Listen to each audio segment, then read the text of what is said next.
In January 1977, dozens of Parisians crammed into a glass tunnel. They're flowing into the mouth of a snake-like tube that zigzags up alongside a freshly finished building. The tube houses escalators for bringing people up and through the building's white-painted steel frame. The escalators level off and mezzanine platforms woven in throughout the scaffolding. From there, more glass tunnels lead visitors toward the entrances. These people, they're about to see inside the building for the first time. But everything they've gone through so far has been on the outside. In fact, everything that allows this building to work as a building is on the outside. The initial idea for this building was captured in this architect's sketch. It's taped to a window that's overlooking a London park. And behind the window, the firm Piano + Rogers just moved into their new office, where they decided to enter an unusual competition. They almost had no shot at winning this, but they believed in this sketch. It shows all the activities of a cultural center, the museum, the library, and the music venue, all of it, inside of a tall, compact volume, leaving the rest of the site totally empty. At the bottom it says, "Changing information on a space frame outside." That's their answer to the call from President Pompidou of France to create a new civic center of culture in Paris for this site. Those architects believed that their idea would empower the people of Paris in democracy. By concentrating the activities into a compressed footprint, they can free space on the ground, giving it back to the city and its citizens. Then it can truly be a public plaza for people to gather or leisure about or protest if they so choose. The rest of the building then is conceived to be as thin and visually transparent as possible. The side that faces the plaza is lined with walkways and stairs and escalators and glass. It's like the plaza turned upwards to become the facade of the building. The building appears to be made up of the citizens that it serves. And that poetic thought was enough to beat the odds, and it was chosen unanimously by the competition judges as the winner.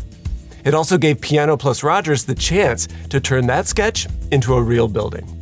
As they developed the project further, it became clear that why everything, not just the escalators, would have to go on the outside. In order to maintain the plaza-like feeling on the interior, it had to be free of all of its obstructions. No columns, no stacks for plumbing or electricity, nothing that would interfere with how the interior was traversed or reconfigured over time. At one point, the architects even explored whether the building could function with no walls whatsoever, just curtains of air to delineate one space from another. That proved too challenging and expensive.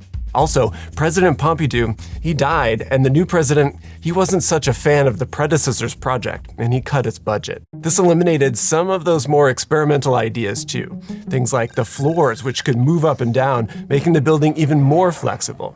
In the end, the architects chose just wide open floors without any restrictions from the architecture. This could accommodate whatever the citizens of France and contemporary art could throw at it.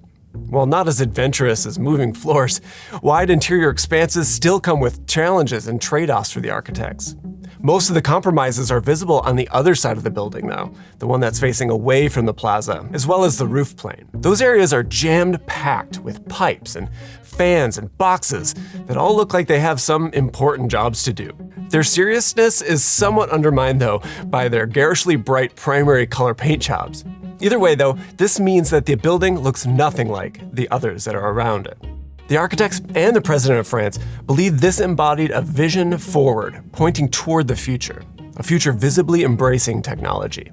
The building itself, it's turned into a piece of technology, or maybe infrastructure. One benefit, besides just having a futuristic look, is that if or when everything breaks, it can be fixed or replaced easily without disrupting the activities inside. Not everyone sees it this way though. To its detractors, the building looks like an oil rig that's floating in the otherwise stylistically congruent Sea of Paris. They think that it creates too jarring of a contrast with its neighbors that are all gray stone facades with those mansard roofs. Then there's its height. If you remember back to that sketch, clearing that plaza meant making the building taller in order to compensate. At least the height offers spectacular views from the Caterpillar escalator tubes. Passing over that roofline datum of the surrounding buildings is pretty magical when you're hanging off the side of a building. You'd never get that experience if those escalators were inside like in a shopping mall. But that spectacular view is only opened up because you're above all the other buildings around it. Most of them were capped at 4 stories high, a regulation that was implemented by Haussmann, who reconfigured and unified the city. So from the outside, the Pompidou Center pokes out, giving off serious main character energy. Maybe you can find it in your heart to forgive it though. I mean, after all, it is a machine for empowering people and celebrating culture. At the same time, it's anticipating a world where spaces for the public, like plazas or stuffy museums, will no longer be the types of places that matter most to society and culture. Instead, those have all mostly just shifted to the digital spaces, like here on YouTube. Before the budget of the project was slashed, the design actually called for enormous screens that would be facing the plaza. The building itself would have been like a giant computer, complete with its own monitor. So in a way, the attempt was to make the building take on the qualities and the capabilities of the digital devices which would eventually take over our lives. But alas, even 40 years later, after the building was complete, Karen K came to check out the building during her Parisian vacation, and disgusted, she took to TripAdvisor to express her disappointment with 2 stars and a jab about its unfinished appearance. Interestingly though, inside-out buildings like this one could be found all over the world, even if it looked uncomfortably unfinished in Paris. During the same time period, these inverted structures were sprouting up in cities like Philadelphia and New York and London and Tokyo. Inside Out was a cultural phenomenon. After Vietnam and Watergate and the oil crisis, people were deeply skeptical of centralized, top-down control. And inside-out architecture like this offered a kind of transparency theater where nothing is hidden. If typical modern glass towers were bureaucratic black boxes of control, this building was literally turning bureaucracy inside out. Transparent democracy with nothing to hide. If you couldn't trust the institution, maybe you could trust its plumbing. At the same time, CAT scans and MRIs became important new ways to view inside the human body. All of a sudden, we could see the inner workings of brains and organs with a fidelity that we had never seen before. The rise of systems thinking and cybernetics and biology and ecology emphasized feedback loops and homeostasis and visible flows of blood, information, and capital. And buildings like this are like bodies turned inside out. At the Pompidou Center, all the functioning exterior elements are color-coded, like in an anatomy training dummy. The bones are white, the circulation is red, air is blue, the plumbing is green, and electrical is yellow. So it's easy to see how systems thinking might drive something like this. When this architectural movement filtered out of London, it was called Bowelism. And that's because it looks like the building's guts are hanging out.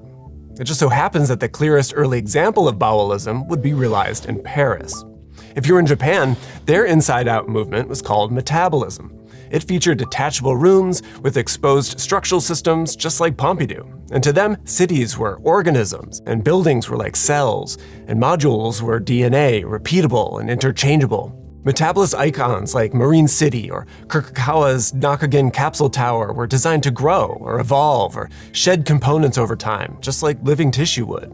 That's also true for the Pompidou Center. Its modularity, it was meant to evolve and grow over time in response to changing needs and technology. And even though this has never actually happened in real life, it wasn't a metaphor, it was a manifesto. Buildings are alive. At the same time, though, these are structures that are meant to protect and serve the fragile human bodies inside from the external dangers. So buildings are bodies, but they're also like prosthetics, like a wearable exoskeleton of systems to support and extend our capabilities past our organic limitations. Not everyone was swept up in this celebration, and it wasn't just the Karens on TripAdvisor. Curiously, even the people frustrated by this zeal also turned to inside-out buildings. As the nearby brick and stone structures were being cleared, an artist snuck into the building directly to the south. The artist's name was Gordon Matta-Clark. Over the next few days, he sliced a perfect cone shape out of it, completely removing all the material inside an inscribed imaginary conical shape. He indiscriminately cut through floors and walls and the side party wall, anything that got in the way of that cone form. Once the final cut to the outside revealed all the work done inside, passers-by could look in and see right through the building, right down to its skeleton. Previously enclosed rooms where families cooked their meals or slept at night suddenly just flowed together, seamlessly connected by this imposed foreign space. Views from the inside show just how crazy that operation was with the uncanny downward views to the city down below. The empty space and the views that it uncovers is the work of art.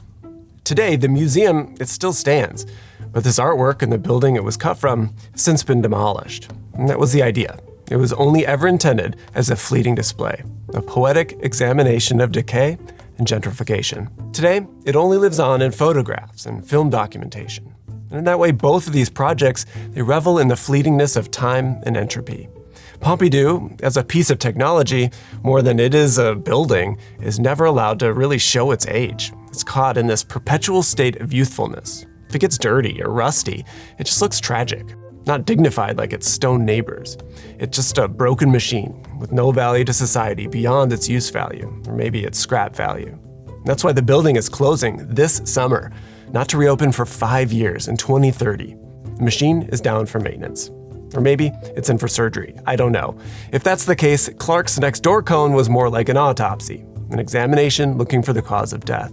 Each of these deconstruct and invert a building to make interiors visible that would normally not be. One looks to technology to draw attention away from the building and toward empowered citizens, but accidentally made a monument to obsolescence instead. The other removes part of the building, drawing attention to what's being lost in the process of living transparently in concert with technology. The city, buildings, and displacement of people that were here. It too is celebrating people, but only as witnessed by the traces they left behind on the built world. Either way, in this line of thinking, traditional buildings and the secrets that they hold are problems to be revealed and exposed. But we want things that just work. We also want them to bring joy while we use them. A useful, well-engineered, practical, but also a beautiful thing. A perfect example is this exquisitely crafted piece of aircraft aluminum. Holding and using it feels as good as it is beautiful. This razor comes from Henson, who refocused their satellite fabrication tools and expertise on engineering the perfect shave. What they found is that a single razor blade can actually provide the best possible results with the proper engineering.